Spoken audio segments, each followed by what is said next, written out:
ابراہیم علیہ السلام کی زندگی کے اندر یہ اسوہ اور نمونہ ہے۔ سن لیجئے میرے دوستو کہ ہم اگر نمازی ہیں تو اپنی اولاد کو بھی نمازی بنانے کی فکر میں رہیں۔ حضرت ابراہیم علیہ السلام اللہ رب العالمین سے یہ دعا کیا کرتے تھے؟ رب اجعلنی مقیم الصلاۃ ومن ذریتی، کہ ہمارا رب تو سب سے پہلے مجھے نمازی بنا، وَمِن ذُرِّيَّتِي، اور اے ہمارے رب تو میری اولاد کو بھی نمازی بنا۔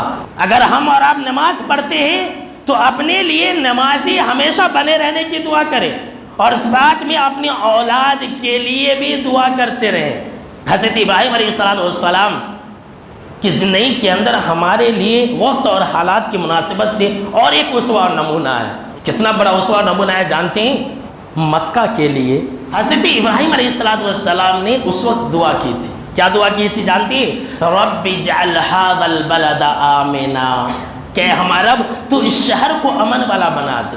حضرت ابراہیم علیہ السلام نے جب مکہ کے لیے یہ دعا کی تو گویا کہ ہمارے لیے اسوہ اور نمونہ ہے کہ آج جو ڈر اور خوف کا ماحول ہے، آج جو کرونا وائرس کا ڈر اور خوف کا ماحول ہے، ہم اپنے شہر کے لیے یہ دعا کریں، ہم اپنے ملک کے لیے دعا کریں۔ ایسی صورت میں ہمارے لیے ضروری ہے کہ ہم ابراہیم علیہ السلام کی اس دعا کو لازم پکڑیں اور ہمیشہ دعا کرتے رہیں، رب اجعل ھذا البلد آمنا، کہ ہمارے رب تو ہمارے لیے ہمارے شہر کو امن والا بنا دے۔